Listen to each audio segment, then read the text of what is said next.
Hello नमस्कार, जय हिंद साथियों। मैं उमाशंकर गुप्ता आप सभी का स्वागत करता हूं आपके अपने YouTube परिवार श्री रमा एकेडमी में। साथियों, आज के इस सेशन में हम लोग प्रकाश का अपवर्तन, रिफ्रैक्शन ऑफ लाइट पर विस्तार से चर्चा करने वाले हैं। लास्ट सेशन में हम लोगों ने रिफ्लेक्शन, परावर्तन पर विस्तार से चर्चा किया था। क्या होता है परावर्तन, उसके उपयोग और उससे संबंधित जितनी भी चीजें थी हम लोगों ने डिटेल में देखा था। जिन साथियों ने नहीं देखा है उसे आप लोग देखिए और फिर यहां पर कंटिन्यू करिए। अपवर्तन क्या होता है, अपवर्तन और क्या होता है परावर्तन, एक बार आप लोग समझ लीजिए। जब कोई प्रकाश किरण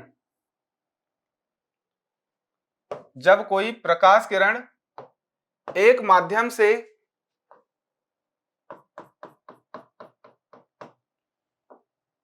आती है, ये हो गई आपतित किरण, किसी समतल से टकरा करके उसी माध्यम में लौट जाती है, इसे प्रकाश का परावर्तन कहते हैं। ये अभिलंब है। क्या मैंने बोला? आपतित किरण आई, किसी तल से टकरा करके उसी माध्यम में लौट जाने की जो प्रक्रिया है, इसी को हम क्या बोलते हैं? परावर्तन, रिफ्लेक्शन। परंतु अपवर्तन में क्या होगा? ये प्रकाश की किरण जो है एक माध्यम से दूसरे माध्यम में चली जाएगी। किरण आ रही है ऐसी, इसे जानी चाहिए थी ऐसी, परंतु ये कुछ मुड़ जाएगी।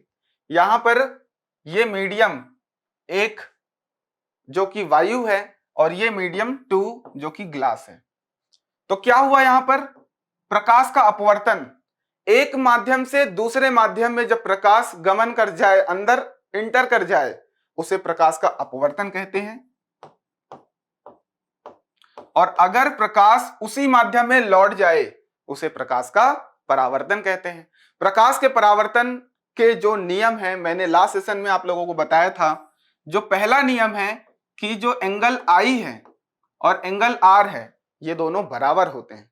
मतलब जो आपतित कोण है, ये आपतित कोण जो कि अभिलंब से आई एंगल बना रहा है, वो इक्वल होगा परावर्तित कोण के। किसके?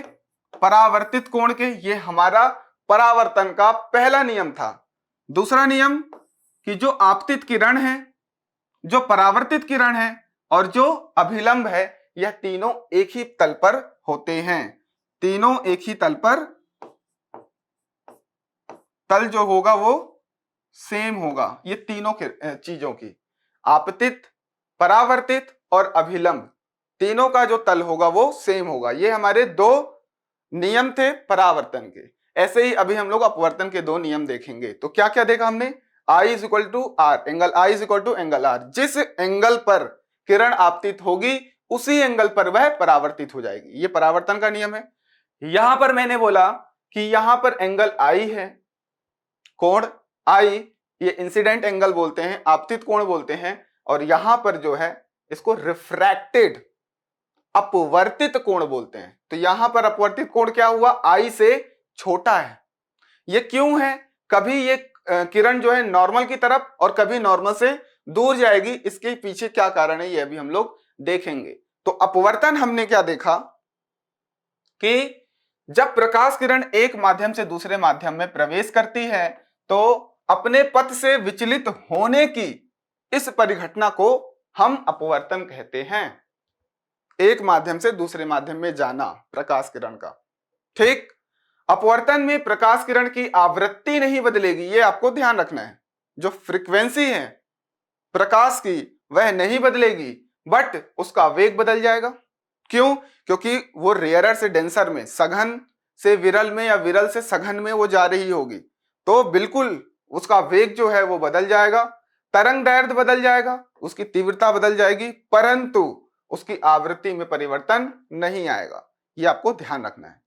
ठीक, ये डायग्राम है, नोट डाउन कर सकते हो कि एक किरण आ रही है, आपतित हुई I एंगल पर, ठीक, और वह दूसरे माध्यम में अपवर्तित हो गई, रिफ्रैक्ट हो गई।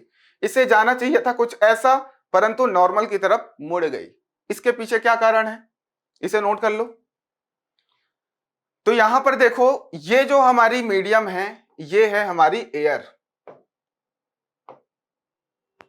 ये है हमारा एयर, वायु, और इसे आप लोग बोल सकते हो ग्लास या वाटर। यहां पर हम लोग ग्लास लेते हैं। यहां पर आपको क्लियरली पता है कि एयर के कंपेयर में ग्लास का सघनता ज्यादा है, तो यहां पर क्या हो रहा है, विरल से जो हमारी किरण है वह सघन में प्रवेश कर रही है। जब भी कोई किरण विरल से सघन में प्रवेश करेगी तो वह नॉर्मल की तरफ झुक जाएगी। जाना चाहिए था कुछ ऐसा, लेकिन वह नॉर्मल की तरफ झुक गई। और इसी में उल्टा कर दोगे, अगर सघन से विरल में जाएगी तो नॉर्मल से दूर हट जाएगी। इसे आप लोग नोट कर सकते हो।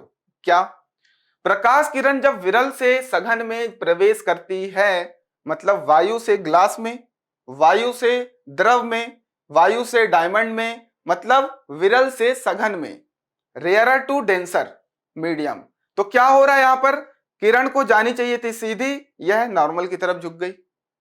ठीक, और अगर सघन माध्यम से विरल माध्यम में प्रवेश करती है किरण, ये हो गई सघन माध्यम, कुछ लाइट ऐसे जा रही है, इसको जानी चाहिए थी कुछ ऐसी, परंतु ये नॉर्मल से दूर हट गई। ये नॉर्मल है हमारा, मतलब अभिलंब, अभिलंब से दूर हट गई। कितना दूर हट गई, इतना दूर हट गई। ये आपको ध्यान रखना है कि जब प्रकाश की किरण विरल से सघन माध्यम में प्रवेश करती है तो अभिलंब की तरफ झुकती है, और अगर सघन से विरल में प्रवेश करती है तो अभिलंब से दूर हटती है।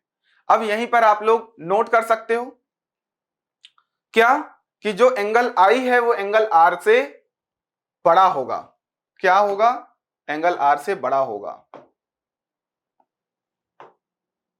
ठीक, मतलब ये जो एंगल आई है ये बड़ा होगा एंगल आर से, और इसमें यहां पर जो एंगल आई है वो एंगल आर से छोटा होगा, मतलब यहां पर आर जो है वो बड़ा है। तो आप लोगों को यहां पर अपवर्तन क्या है, अपवर्तन में जब वह सघन से विरल में और विरल से सघन में आ रही है तो क्या हो रहा है आपको क्लियर हो गया होगा। ठीक है, इसे नोट कर लो, इसे नोट कर लो। चलिए अब हम लोग अपवर्तन के नियम को देखते हैं, लॉ ऑफ रिफ्रैक्शन।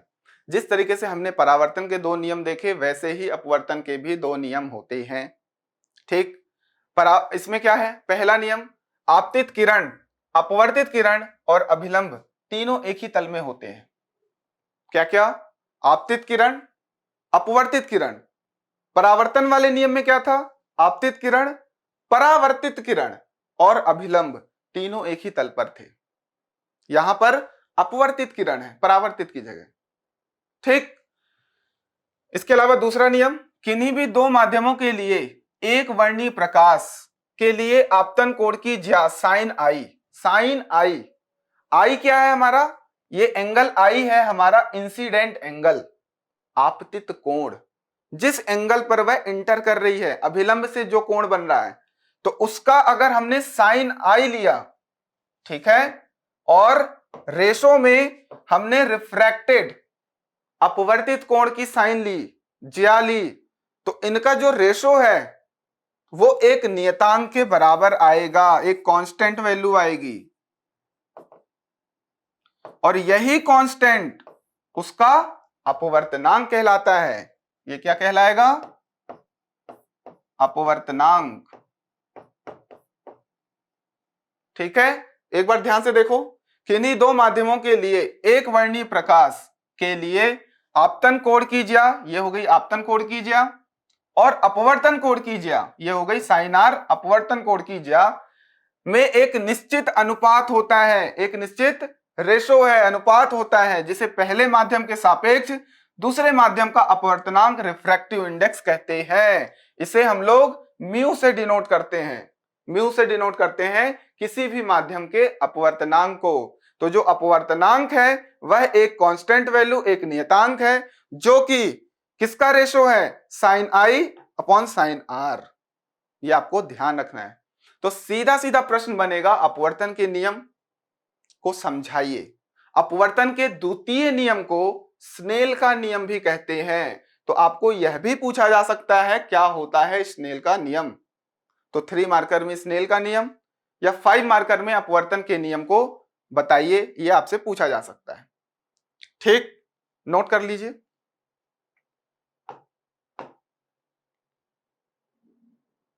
अब अपवर्तन के एग्जाम्पल्स हम लोग देख लेते हैं कि अपवर्तन में हमने देखा कि जो माध्यम, एक माध्यम से दूसरे माध्यम में प्रकाश किरण जा रही है, या तो अभिलंब की तरफ या अभिलंब से दूर, वो विक्षेपित हो जा रही है, दूर हट जा रही है। इसी से संबंधित कुछ दैनिक एग्जाम्पल है हमारे दैनिक जीवन के। तारे व सूर्य का अपनी वास्तविक ऊंचाई से अधिक ऊंचाई पर दिखाई देना। जो तारे हैं और जो हमारे सूर्य हैं, वो एक रियल जो उनकी हाइट है उससे वो थोड़ा ऊपर दिखाई देते हैं। इसका एग्जांपल यहां से समझो।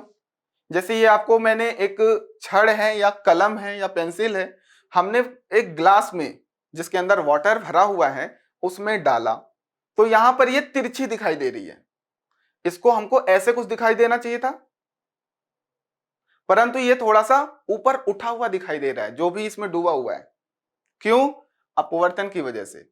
क्यों? क्योंकि हम बाहर से देख रहे हैं, हम यहां से देख रहे हैं, तो यहां पर देखने पे क्या हो रहा है, वायु से हमारी पानी में जो प्रकाश किरण जा रही है तो वह अपने मार्ग से विचलित हो जा रही है, जिसकी वजह से जो रियल इमेज है वो यहां ना मिल करके थोड़ा ऊपर हमको मिल रहा है। ठीक है, तो उसी की वजह से हमारे जो तारे और सूर्य की जो वास्तविक ऊंचाई है वो थोड़ा ऊपर दिखाई देती है। ठीक, तारे जो टिमटिमाते हुए प्रतीत होते हैं, ग्रह और चंद्रमा नहीं। क्यों? क्योंकि तारों से जो लाइट आ रहा है वह हमारे वायुमंडल में प्रवेश करता है, तो अपवर्तन के कारण ही यह हमें टिमटिमाते हुए दिखाई देते हैं। तालाब की तली जो है, जब आप तली देखते हो तालाब की, या फिर आपके पास अगर एक ग्लास में पानी भरा हुआ है और आपने एक क्वाइन रखा हुआ है, तो ये क्वाइन जो है अगर यहां पर है तो आपको आभासी इमेज थोड़ा ऊपर दिखाई देगा। वास्तविक यहां पर है लेकिन इसका एक इमेज प्रतिबिंब दिखाई देगा जो कि उससे थोड़ा ऊपर होगा। तो अगर हम लोग तालाब में उसकी तली देखते हैं तो तली भी जो है थोड़ा ऊपर दिखाई देती है। इसके अलावा सीधी छड़ पानी में मुड़ा हुआ दिखाई देता है, जो मैंने अभी बताया। सूर्य का वास्तविक सूर्योदय से पहले एवं वास्तविक सूर्यास्त के बाद भी दिखाई देना, मतलब जब सूर्योदय होता है तो जब सूर्य अभी उदय भी नहीं होता है तो उसकी एक आभासी प्रतिबिंब बन जाती है और वो थोड़ा ऊपर उठा हुआ दिखाई देता है। और जब सूर्यास्त होता है तो सूर्य डूब जाता है, फिर भी हमें उसकी इमेज दिखती है थोड़े देर के लिए। तो वही जो प्रक्रिया है, ये सब एग्जाम्पल्स हैं किसके? अपवर्तन के। तो ये सारे के सारे एग्जाम्पल्स अपवर्तन के हैं, नोट कर सकते हो। आगे बढ़ते हैं। पूर्ण आंतरिक परावर्तन। अपवर्तन खत्म, परावर्तन अपवर्तन में डिफरेंस आपको क्लियर है। यहां पर अब हम लोग पढ़ रहे हैं पूर्ण आंतरिक परावर्तन, मतलब परावर्तन हो रहा है। परावर्तन मैंने बोला है जिस माध्यम से जो प्रकाश किरण आ रही है उसी माध्यम में वो लौट जाए, इसी को परावर्तन कहते हैं। तो पूर्ण आंतरिक परावर्तन क्या है? Total internal reflection. Total internal reflection क्या होता है? जब प्रकाश किरण सघन माध्यम से विरल माध्यम में प्रवेश करती है, यह आपको ध्यान रखना है। सघन माध्यम से विरल माध्यम में जब प्रवेश करेगा तभी पूर्ण आंतरिक परावर्तन होगा। ठीक, सघन माध्यम से विरल माध्यम में प्रवेश करती है और आपतन कोण का मान क्रांतिक कोण के मान से अधिक होता है, तो प्रकाश किरण का परावर्तन के नियमों का पालन करती है और इसी माध्यम में परावर्तित हो जाती है, जिसे प्रकाश का पूर्ण आंतरिक परावर्तन कहते हैं। इसे समझिए, इसे आप लोग समझिए। ये मान लेते हैं ग्लास है, ठीक, ये है अभिलंब और ये है एयर। ये आपका सघन है और ये आपका विरल है। हमने बोला सघन से विरल में प्रकाश किरण को जाना चाहिए, कुछ ऐसा, ये एंगल आई। ठीक, इसे जाना चाहिए था कुछ ऐसा, परंतु ये विचलित हो जाएगी, अभिलंब से दूर हट जाएगी। क्यों? क्योंकि सघन से विरल में गई है। ये चीज होती है अपवर्तन। यहां पर जो एंगल, यहां पर कोण बनेगा, ये आर बनेगा, जिसको अपवर्तित कोण बोलेंगे। अब यहां पर क्या होगा, ये जो आई है इसको अगर हम थोड़ा सा बढ़ाएं तो ये आर भी बढ़ जाएगा, और बढ़ाएं तो ये आर और बढ़ जाएगा। एक कंडीशन ऐसी आएगी कि यहां पर जो ये आर है ये इस पर पूरी तरीके से आ जाएगा, मतलब जो आर की वैल्यू है वो 90 डिग्री हो जाएगी। यहां पर ध्यान दोगे, एक कंडीशन ऐसा आएगा, आई की वैल्यू इतनी आ जाएगी जिसे हम लोग क्रांतिक कोण कहते हैं, आईसी।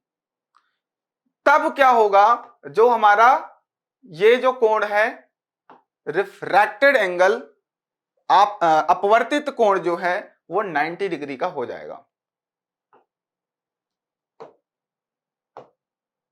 इसे आप लोग को ध्यान रखना है, ये 90 डिग्री का हो जाएगा। ठीक है, और इससे ऊपर अगर एंगल हम लोग लेना चालू करें तो ये पूर्ण आंतरिक परावर्तन हो जाएगा। मतलब क्रांतिक कोण से अगर हमने कोण थोड़ा सा भी बढ़ाया, आई की वैल्यू क्रांतिक कोण से थोड़ा सा भी हमने इंक्रीज की, तो इस एंगल से क्या हो जाएगा, ये हमारा प्रकाश का परावर्तन उसी माध्यम में हो जाएगा। इसी को बोलते हैं पूर्ण आंतरिक परावर्तन। यहां पर आप समझिए, ये है आपका नॉर्मल रिफ्रैक्शन, मतलब अपवर्तन। एक सघन माध्यम से विरल माध्यम में गया, ये अपने मार्ग से विचलित हो गया। जब इसका कोण जो है आई आईसी के बराबर है, मतलब क्रांतिक कोण के बराबर है, तो क्या होगा, यहां पर जो अपवर्तन होगा ये कुछ इसी पर ओवरलैप कर जाएगा, मतलब यहां पर आर की वैल्यू 90 डिग्री हो जाएगी। और अगर हमने इसी कोण को बढ़ाया कुछ ऐसा, तो ये इसी माध्यम में लौट जाएगा कुछ ये। आई की वैल्यू हमने आईसी से बड़ी कर दी, क्रांतिक कोण से बड़ी कर दी, क्रिटिकल एंगल से बड़ी कर दी, तो ये इसी माध्यम में लौट आया। इसी को बोलते हैं पूर्ण आंतरिक परावर्तन। अपने माध्यम में लौट गया, पूर्ण आंतरिक परावर्तन। तो अपवर्तन करते करते क्या हुआ, क्रांतिक कोण बना, फिर उसके बाद पूर्ण आंतरिक परावर्तन हो गया। इसी को आपको ढंग से समझना है। जब भी आएगा पूर्ण आंतरिक परावर्तन, ये आप तीनों डायग्राम बना करके एक्सप्लेन करोगे। आपको एक चीज ध्यान रखना है, सघन माध्यम से विरल माध्यम में ही प्रकाश को भेजना है। क्लियर? नोट कर लीजिए, क्या है मैंने बोला, एक माध्यम से दूसरे माध्यम में जा रहा है, सघन से विरल में, तो वो उसी माध्यम में वापस लौट जा रहा है। इसी को प्रकाश का परावर्तन, पूर्ण आंतरिक परावर्तन कहते हैं। इसी में क्रांतिक कोण क्या है, इसे आप लोग 3 मार्कर के लिए तैयार कर लो। क्रांतिक कोण अगर पूछता है तो सघन माध्यम में आपतन कोण का मान, वह मान जिसके संगत विरल माध्यम में अपवर्तन कोण का मान 90 डिग्री हो जाए, विरल माध्यम में 90 डिग्री हो जाए, उसके बराबर हो जाए, इसी को क्रांतिक कोण कहते हैं। इसे हम लोग आईसी से प्रदर्शित करते हैं, आईसी। ठीक, अब पूर्ण आंतरिक परावर्तन के लिए कुछ शर्तें हैं। पहली शर्त मैं बार बार बोल रहा हूं कि उसे सघन माध्यम से विरल माध्यम में जाना होगा, सघन से विरल में, और आपतन कोण का मान माध्यम के क्रांतिक कोण के मान से अधिक होना चाहिए, आईसी से बड़ा होना चाहिए। हमारा आई जो आपतित किरण है वो क्रिटिकल एंगल हमारा क्रांतिक कोण से बड़ा होना चाहिए। नोट कर लीजिए।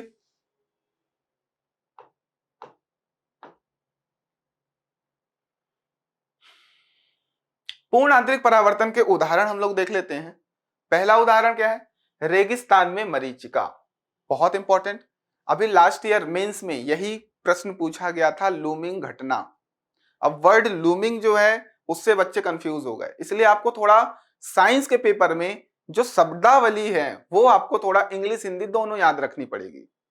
ठीक, क्योंकि लूमिंग घटना आपने उसमें पूछ दिया, लोगों को लूमिंग पता ही नहीं है। अगर वही मरीचिका बोला होता तो लोग कर देते।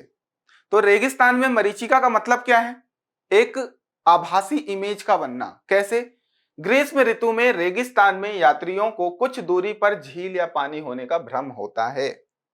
ऐसा होने का प्रतीत होता है कि सामने या तो झील होगा या पानी का कोई स्रोत है।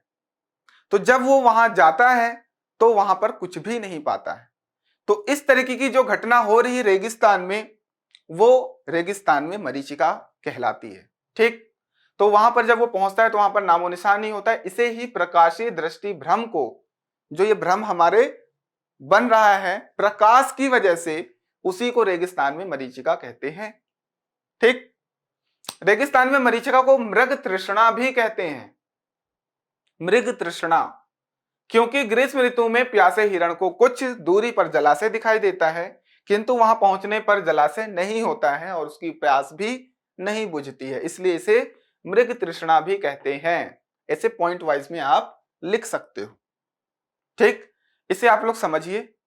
इस तरीके से आपको कुछ दूरी पर यह पानी होने का आभास होगा रेगिस्तान में। यह बनता कैसे है? यह कुछ इस तरीके से बनता है कि ये आपका रेगिस्तान है, ये आपका एक पेड़ है, वहां मान लेते हैं कुछ रेगिस्तान वाले पौधे होते हैं। अब यहां पर ग्रीष्म ऋतु में क्या होगा, ये जो रेत है, रेत काफी ज्यादा गर्म हो जाती है, हीट एब्जॉर्ब करके बहुत ज्यादा तेजी से गर्म हो जाती है। तो यहां पर क्या हो जाएगा, विरल माध्यम, विरल माध्यम बन जाएगा। क्यों? क्योंकि यहां गर्म हवा है सबसे नीचे तल पे, और ऊपर वाला जो लेयर है हवा का वो डेंसर मीडियम है, मतलब सघन माध्यम है। क्यों? क्योंकि वहां पर ठंडी हवा है, क्योंकि वहां पर ठंडी हवा है। नीचे रेत की वजह से रेत के ऊपर का जो एरिया है वो काफी ज्यादा हीटेड हो गया, गर्म हो गया, उसकी वजह से वहां विरल माध्यम बन गया। और थोड़ा ऊपर सब सघन है, क्योंकि हवा वहां ठंडी है तो वो सघन माध्यम है। तो अब हम लोग क्या कर रहे हैं, सघन माध्यम से विरल माध्यम में देख रहे हैं, सघन माध्यम से ये विरल माध्यम में देख रहे हैं। तो इसकी वजह से अपवर्तन हो रहा है और पूर्ण आंतरिक परावर्तन हो रहा है, जिसकी वजह से इसकी इमेज यहां पर बनती हुई प्रतीत हो रही है। इसी को हम लोग मरीचिका बोलते हैं, भ्रम बोलते हैं। तो आप इसे नोट कर लीजिए। ठीक, नोट कर सकते हैं कि हमारा इसी को मृग तृष्णा भी कहते हैं। ठीक है, अब यही चीज ठंडे प्रदेशों में भी बनता है, जिसे मरीचिका कहते हैं। ठंडे देशों में भी क्या होता है, वहां पर भी रेयरर, जो विरल और सघन माध्यम की वजह से अपवर्तन और पूर्ण आंतरिक परावर्तन होता है, जिसकी वजह से क्या हो रहा है कि ठंडे देशों में समुद्र के पास खड़े प्रेक्षक को दूर से आता हुआ जहाज हवा में उल्टा दिखाई देता है। ऐसा लगता है कि वो हवा में उल्टा लटका हुआ है, जबकि वो उसकी इमेज बन रही है। ठीक, इसी प्रकाशीय दृष्टि भ्रम को ठंडे देशों में मरीचिका कहा जाता है। नोट कर लें।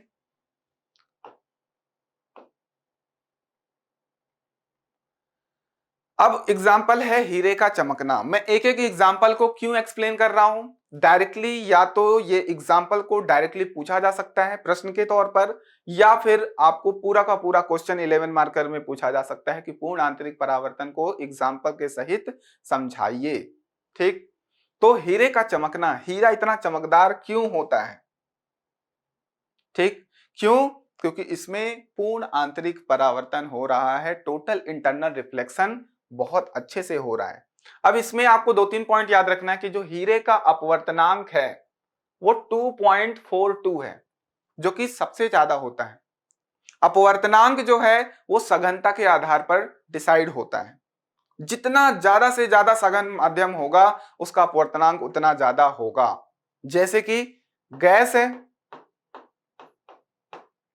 द्रव है और ठोस है। तो ठोस में जो मॉलिक्यूल्स हैं वो काफी क्लोज्ड हैं, तो इसकी सघनता ज्यादा होगी द्रव से, और द्रव की सघनता गैस से ज्यादा होगी, और तीनों में ठोस की सबसे ज्यादा है। और ये बहुत हार्डेस्ट मटेरियल है, तो ठोस का जो अपवर्तनांक है वो 2.42 है, 2.42 है। और इसमें जो क्रांतिक कोण है वो 24.41 डिग्री का होता है, मतलब 24.41 डिग्री का क्रांतिक कोण है इसका।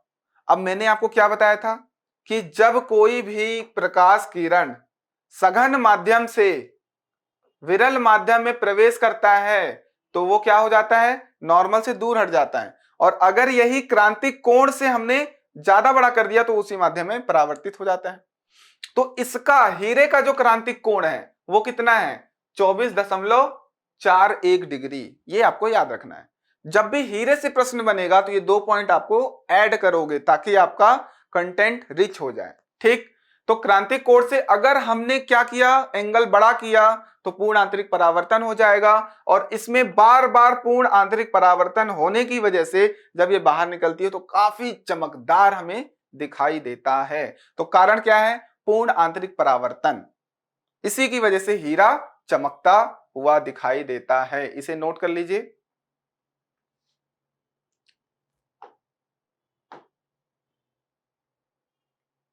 अब आता है प्रकाशिक तंतु, optical fibre, very important example. और इसका प्रश्न बना हुआ है और बनता है और फिर बनेगा। क्या होता है प्रकाशिक तंतु, ऑप्टिकल फाइबर? आजकल हम लोग डेली लाइफ में फाइबर ऑप्टिक्स बहुत ज्यादा यूज कर रहे हैं। फाइबर केबल, वाईफाई वगैरह जब भी बिछाया जा रहा है, आप लोग घरों में यूज करते होंगे, तो आप लोगों को ये वर्ड बार बार सुनने में आया होगा कि फाइबर केबल डल गए हैं, अब आपका इंटरनेट काफी तेजी से चलेगा। इस तरीके की चीजें आपने सुन रखा है। ठीक, तो क्या हो रहा है फाइबर केबल में, तो फाइबर केबल, अब एग्जाम्पल किसका पढ़ रहे हैं हम लोग, एग्जाम्पल हम लोग पढ़ रहे हैं पूर्ण आंतरिक परावर्तन का। तो आपको क्लियर ही है कि यहां पर पूर्ण आंतरिक परावर्तन हो रहा है ना। पूर्ण आंतरिक परावर्तन की वजह से ही ऑप्टिकल फाइबर, प्रकाशीय तंतु कार्य कर रहा है। ठीक, किस तरीके से कार्य कर रहा है, इस तरीके से देखो, यहां पर लाइट इंटर हुई, इसका पूर्ण आंतरिक परावर्तन हो गया, फिर पूर्ण आंतरिक परावर्तन हो गया, फिर हो गया। इस तरीके से अनेकों बार पूर्ण आंतरिक परावर्तन होने की वजह से जो प्रकाश है वो कई किलोमीटर, कई हजार किलोमीटर दूरी तय कर सकती है और अपने वहां इस माध्यम से होते हुए, पूर्ण आंतरिक परावर्तन होते हुए जहां उसे पहुंचना है वहां तक पहुंच जाती है। जो हमें आउटपुट में लेना है वो मिल जाता है। तो क्या हो रहा है इसमें, इसे आप समझिए। प्रकाश के पूर्ण आंतरिक परावर्तन पर आधारित एक ऐसी युक्ति, तो आप प्रकाशिक तंतु को क्या बोलोगे, एक ऐसी युक्ति है जो कि पूर्ण आंतरिक परावर्तन पर आधारित है। ठीक, जिसकी सहायता से प्रकाश सिग्नलों को, किसको, प्रकाश सिग्नलों को उसी तीव्रता के साथ सीधे टेढ़े मेढ़े मार्ग से अल्प या लंबी दूरी तक भेजा जाता है। मतलब यहां पर मैंने जो बनाया है ये टेढ़ा मेढ़ा बनाया है, मतलब वायर बिल्कुल सीधी हो जरूरी नहीं है, वायर टेढ़ी मेढ़ी भी हो सकती है और उसी के द्वारा हम कई हजार किलोमीटर दूर इस प्रकाश को भेज सकते हैं। ठीक है, इस प्रकाश सिग्नल्स को भेज सकते हैं। प्रकाशिक तंतु सीधा या टेढ़ा मेढ़ा हो सकता है, इसी को प्रकाशिक तंतु कहते हैं। मतलब हमने कई हजार किलोमीटर, कई हंड्रेड, मतलब कई 100 किलोमीटर की दूरी में हमने प्रकाश सिग्नलों को भेजना है। उसको भेजने के लिए हमने फाइबर ऑप्टिक्स, ऑप्टिकल फाइबर, ये हमारा प्रकाशिक तंतु का उपयोग कर रहे हैं। ठीक, क्यों, किस पर सिद्धांत पर आधारित है, पूर्ण आंतरिक परावर्तन पर आधारित है। अब आप यहां पर देखोगे इसके 3 भाग हैं। अब प्रकाशिक तंतु 5 मार्कर में, 11 मार्कर में पूछता है, ज्यादातर 5 मार्कर में पूछेगा, तो आपको इसके तीनों भागों को बताना है। एक भाग है क्रोड, दूसरा क्लैडिंग और तीसरा है सुरक्षा जैकेट। आप ये वाला डायग्राम बना देना, इसको बोलते हैं क्रोड, क्रोड, ये क्रोड है, ये है हमारा ग्लाइडिंग,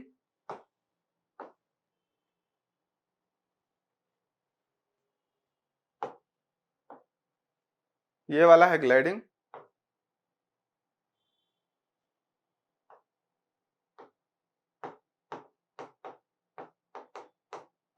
और ये बाहर वाला जो है इसे हम लोग बोलते हैं आउटर जैकेट, इसे सुरक्षा जैकेट बोलते हैं।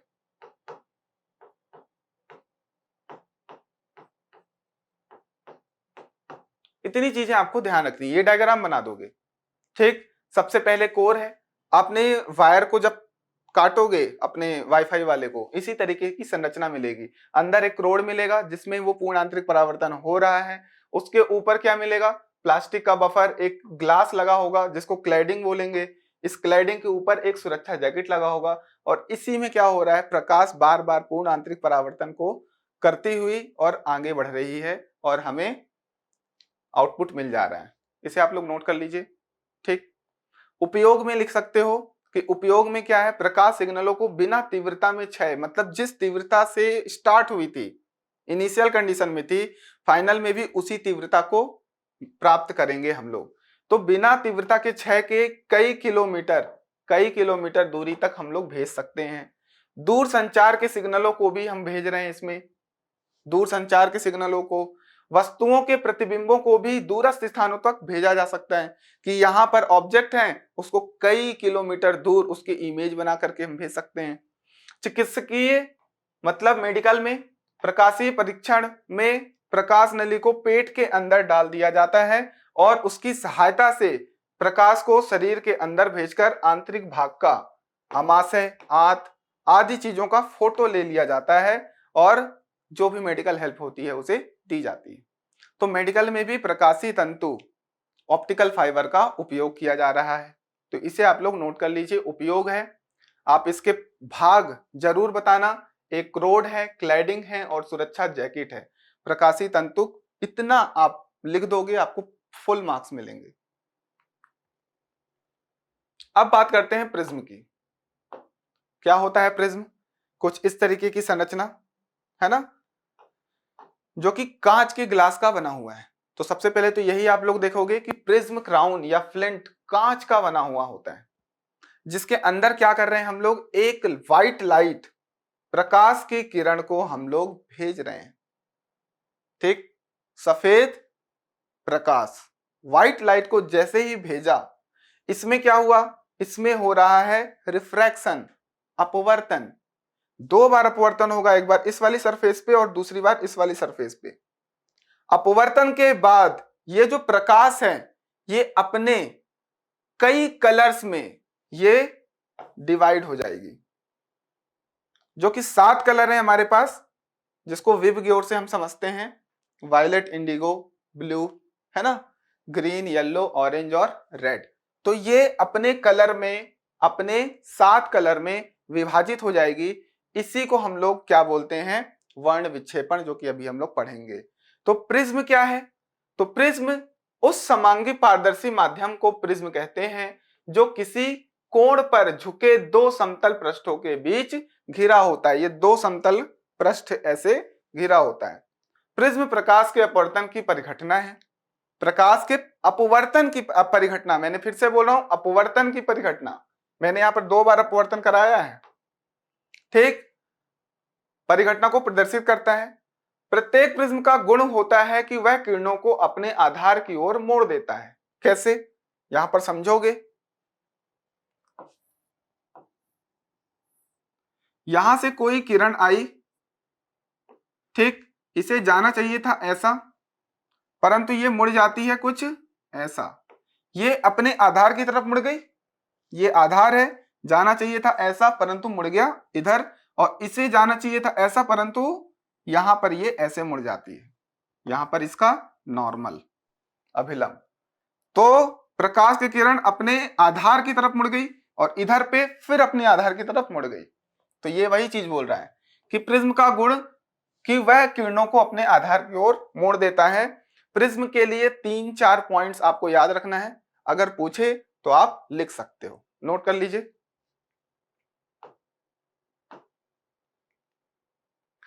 अब बात करते हैं प्रकाश का वर्ण विक्षेपण, डिस्पर्सन, बहुत इंपॉर्टेंट है। डिस्पर्सन और स्कैटरिंग कंफ्यूजिंग टॉपिक है, आपस में मिक्स कर देते हैं हम। आपको एक एक चीज ध्यान रखना है। वर्ण विक्षेपण क्या मतलब क्या है?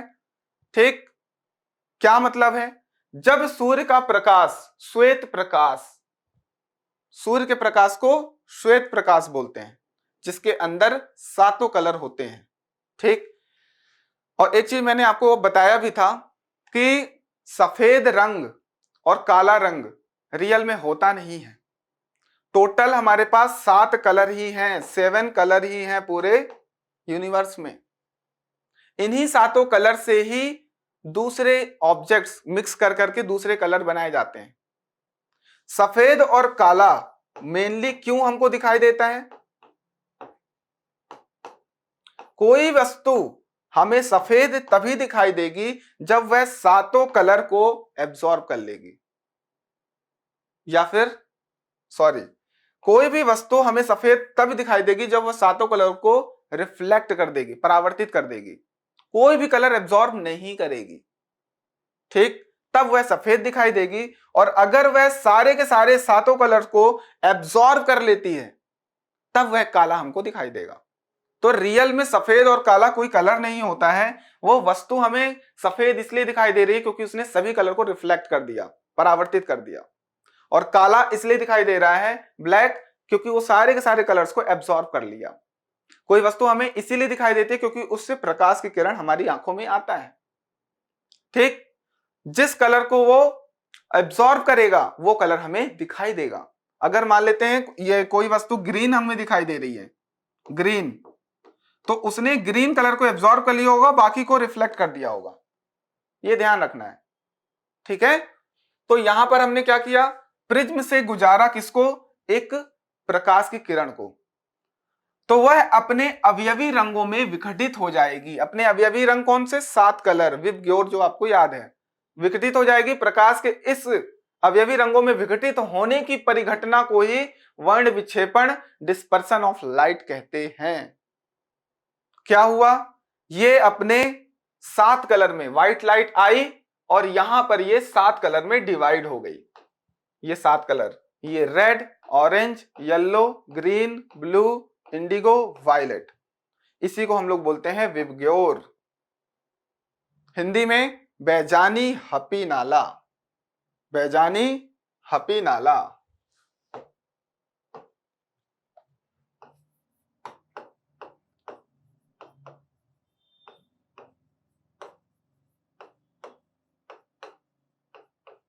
ये बैगनी, जामुनी, नीला, हरा, पीला, नारंगी और लाल, इसे आप लोग याद कर सकते हो। तो क्या हुआ, प्रकाश की किरण आई, प्रिज्म से अपवर्तन के बाद अपने अवयवी कलर में डिवाइड हो गई, ये 7 कलर में डिवाइड हो गई। इसी को हम लोग बोलते हैं, इसी परिघटना को बोलते हैं वर्ण विक्षेपण। नोट कर लीजिए।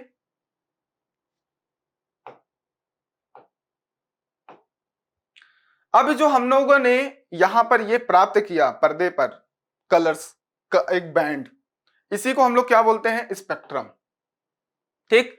पर्दे पर प्राप्त रंगों की पट्टियों को ही वर्णक्रम या स्पेक्ट्रम कहते हैं। तो स्पेक्ट्रम 3 मार्कर में आ जाए जिसे वर्णक्रम कहते हैं तो आप इसे बता सकते हो। स्पेक्ट्रम में प्रिज्म के आधार की ओर से रंगों के क्रम को बैजानी हपी नाला विबग्योर द्वारा प्रदर्शित किया जाता है। अभी बताया, वर्ण विक्षेपण से प्राप्त रंगों में बैगनी रंग का विचलन सर्वाधिक तथा लाल का वर्ण विक्षेपण जो है, देखो यहां पर बैगनी रंग का विचलन सर्वाधिक है। यहां पर देखो ये बैगनी रंग सबसे नीचे है, इसका जो विचलन मतलब सबसे ज्यादा मुड़ गई है, और सबसे कम कौन सी मुड़ी है, लाल कलर, लाल सबसे कम मुड़ी है, और बैगनी ये जो वायलेट है ये सबसे ज्यादा मुड़ी है। वेवलेंथ, अगर वर्ड आपका आएगा वेवलेंथ, सबसे ज्यादा लाल रंग का होता है, सबसे ज्यादा वेवलेंथ लाल रंग का होता है और सबसे कम बैगनी वायलेट का, ठीक। तो सर्वाधिक तथा लाल वर्ण विक्षेपण से प्राप्त रंगों में बैगनी रंग का विचलन सर्वाधिक तथा लाल रंग का विचलन सबसे कम होता है, इसे नोट कर लीजिए। जिसकी वेवलेंथ सबसे ज्यादा है उसका वर्ण विक्षेपण में जो मार्ग से विचलित होगी वो सबसे कम होगी। सबसे ज्यादा जिसका वेवलेंथ कम है वो सबसे ज्यादा विचलित होगा, जो कि है नीला, बैगनी, है ना, ये सब कलर्स। तो ये हो गया प्रकाश का वर्ण विक्षेपण। अब बात करते हैं प्रकाश का प्रकीर्णन, स्कैटरिंग, ठीक। अपने अवयवी रंगों में अलग होना वर्ण विक्षेपण है, पर प्रकाश का बिखरना स्कैटरिंग है। ये आपको याद रखना है, बिखरना कैसे, ये देखो एग्जांपल है, यहां पर क्या हुआ, प्रकाश किरण आ रही है, ये पेड़ पौधे हैं, इनमें से ये क्या हो रही है, कलर जो प्रकाश है वो बिखर रही है टकरा टकरा करके। आपस में कोई भी पार्टिकल अगर बीच में आ रहा है प्रकाश के, उससे वो टकरा करके बिखर जा रही है, उससे हम लोग स्कैटरिंग बोलेंगे। जैसे कि यहां पर देखो, ये सोर्स ऑफ लाइट है, ये किसी स्रोत से लाइट आ रही है, इन सभी पार्टिकल्स में ये आकर के टकरा रही है और टकरा करके बिखर जा रही है, टकरा करके बिखर जा रही है। इसी को हम बोलेंगे प्रकाश का प्रकीर्णन। ठीक, स्कैटरिंग ऑफ लाइट। सूर्य से आने वाला प्रकाश जब वायुमंडल में से होकर गुजरता है तो वह अपने मार्ग में पड़ने वाले अणुओं या छोटे कणों से अंतः क्रिया करती है, स्कैटरिंग करती है, इंटरफेरेंस होता है इसके बीच में इंटरेक्शन करते हुए, और यहां पर वो बिखर जाती है। इसी परिघटना को हम लोग प्रकाश का प्रकीर्णन कहते हैं।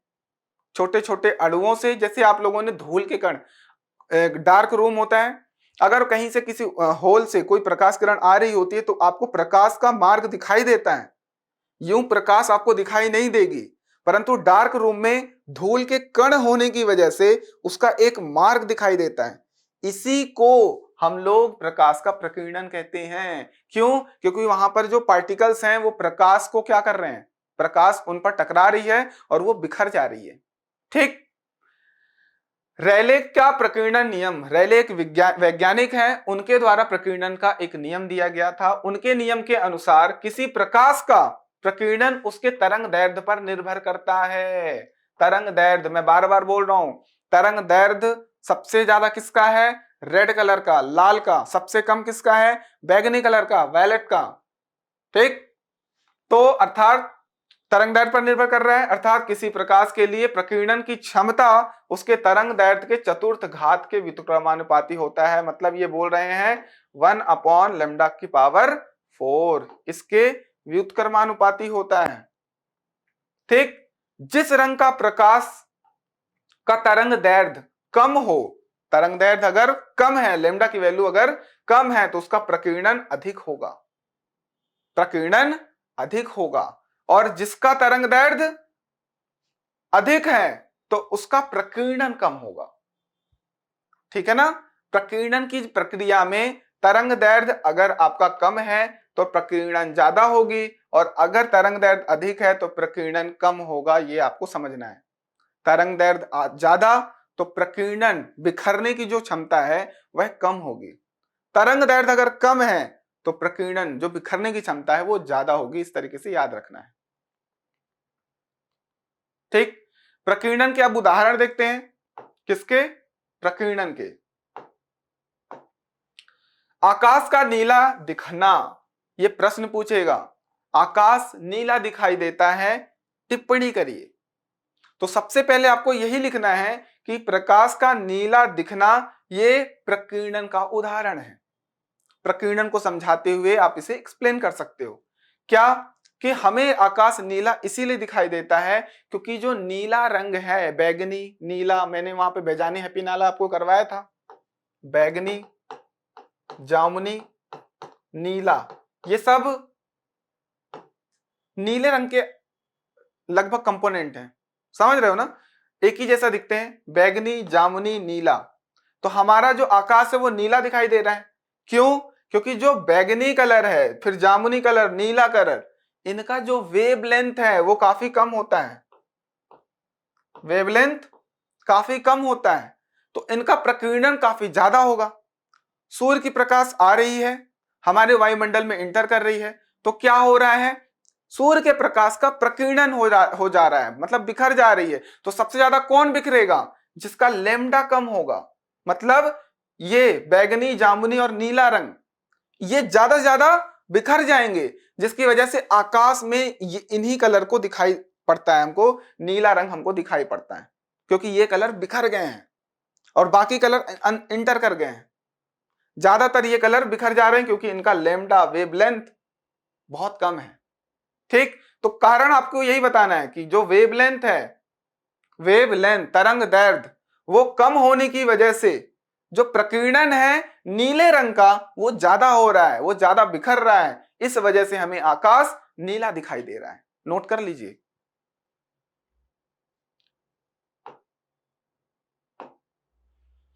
अब दूसरा क्वेश्चन आएगा कि जो खतरे का सिग्नल है वो लाल कलर क्यों दिखाई देता है, लाल कलर का ही क्यों रखते हैं जो खतरे का सिग्नल है।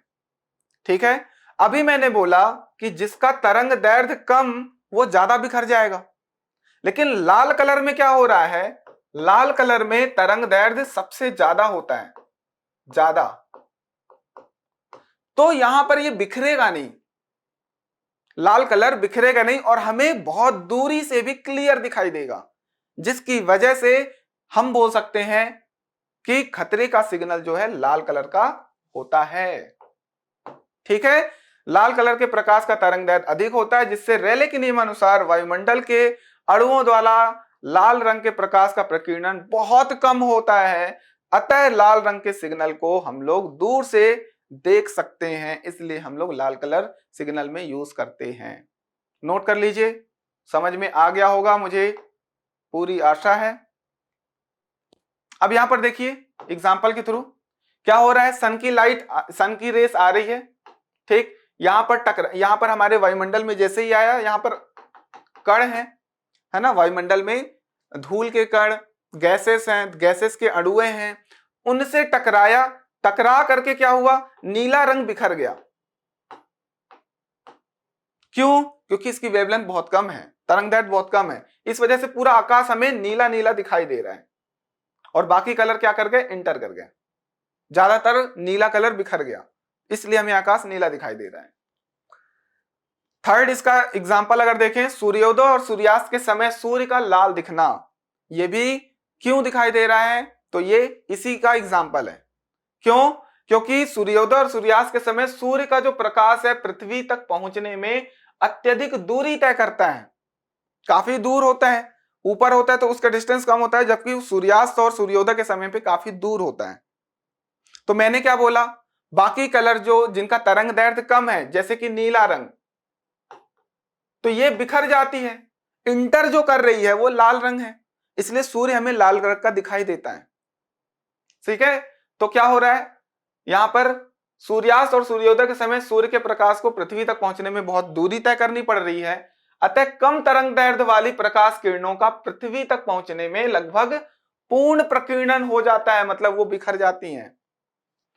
केवल लाल क्षेत्र अत्यधिक तरंग दैर्ध्य वाला प्रकाश ही हम तक पहुंच पाता है और हम उसे देख पाते हैं। ठीक है, इस प्रकार सूर्योदय और सूर्यास्त के समय सूर्य लाल दिखाई देता है।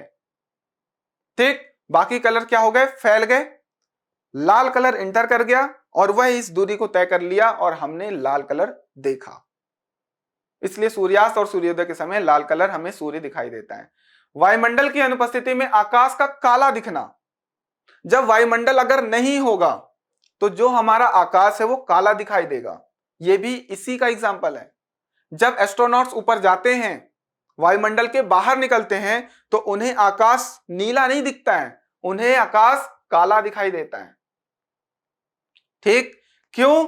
यदि वायुमंडल नहीं होता तो प्रकाश का प्रकीर्णन नहीं होता, प्रकाश का प्रकीर्णन ही हो रहा है क्योंकि वायुमंडल के अणुओं से वो लाइट आ रही है, टकरा रही है, बिखर जा रही है, उसी को प्रकीर्णन बोलते हैं।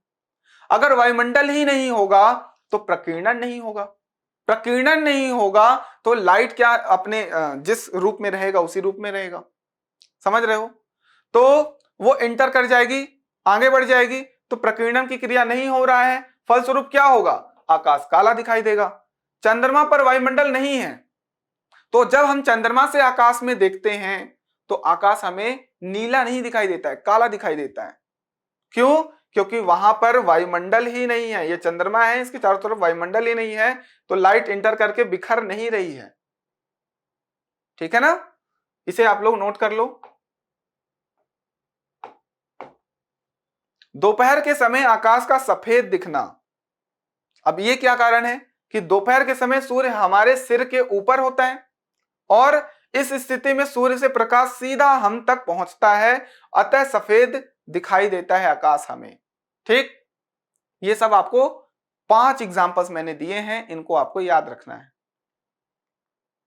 फिर आता है एक लास्ट टॉपिक आज का, इंद्रधनुष रेनबो। हमें रेनबो क्यों दिखाई दे रहा है, तो आपको रेनबो में इतना याद रखना है कि जो रेनबो है वो प्रकाश के अपवर्तन और पूर्ण आंतरिक परावर्तन की वजह से दिखाई देता है। रेनबो में 7 कलर होते हैं, जो कि विबग्योर, बैजानी, हपी, नाला, जो मैंने आपको बताया है। इसमें अपवर्तन और पूर्ण आंतरिक परावर्तन की प्रक्रिया हो रही है, जिस वजह से हमें इंद्रधनुष बनता हुआ दिखाई दे रहा है। ठीक, कभी कभी वर्षा के तुरंत पश्चात यदि हमारी पीठ सूर्य की ओर होती है ना, तो उस समय आकाश में हम सप्तरंगी धनुष देखते हैं, जिसे हम लोग इंद्रधनुष कहते हैं। इंद्रधनुष प्रातः या सायंकाल में ही दिखाई देता है, दोपहर में नहीं दिखता है। ठीक, क्योंकि इसके लिए सूर्य का व्यक्ति के पीछे की ओर होना आवश्यक होता है और इस तरीके से इंद्रधनुष बनता है। इंद्रधनुष किन किन कारणों से बन रहा है? अपवर्तन और पूर्ण आंतरिक परावर्तन की वजह से। ठीक, इंद्रधनुष में प्राथमिक इंद्रधनुष और द्वितीयक इंद्रधनुष दो तरीके के बनते हैं, दो अपवर्तन एवं एक पूर्ण आंतरिक परावर्तन की वजह से। सबसे भीतरी चाप बैंगनी और बाहरी लाल होता है, अपेक्षाकृत अधिक चमकदार होता है इसमें प्राथमिक इंद्रधनुष में। द्वितीयक में दो अपवर्तन एवं दो पूर्ण आंतरिक परावर्तन होते हैं। ठीक, इसमें दो अपवर्तन एक पूर्ण आंतरिक परावर्तन, इसमें दो अपवर्तन और दो पूर्ण आंतरिक परावर्तन हो रहे हैं। ठीक, सबसे भीतरी वाला चाप लाल और बाहरी वाला बैंगनी अपेक्षाकृत कम चमकदार होता है और ये ज्यादा होता है। इस तरीके से इंद्रधनुष के लिए आप नोट्स बना सकते हो, पढ़ सकते हो। और इस तरीके से हमारा जो प्रकाश वाला टॉपिक है ये पूरी तरीके से खत्म हो गया, जिसमें हम लोगों ने अपवर्तन को बहुत अच्छे से पढ़ा, परावर्तन को बहुत अच्छे से पढ़ा। आई होप पूरा लेक्चर आपको समझ में आया होगा। आप लोग इस टेलीग्राम ग्रुप से जुड़ जाइए, जहां पर हम लोग डेली क्विज, करंट अफेयर की चीजें आपको अवेयर करते हैं, क्या क्या चीजें चल रही हैं उन सब चीजों के बारे में भी आपको बताते हैं। तो आप लोग इस टेलीग्राम चैनल से जुड़ जाइए, ठीक है, लिंक भी होगा। श्री रमा एकेडमी बाकी के हमारे सोशल मीडिया से भी जुड़ जाइए, कोई दिक्कत है आप लोग मैसेज करके पूछ सकते हो टेलीग्राम पे, ठीक है। तो आप लोग अपना ख्याल रखिएगा, खूब जम के पढ़ाई करिए, मस्त रहिए, खुश रहिए, प्यार बनाए रखिए। धन्यवाद।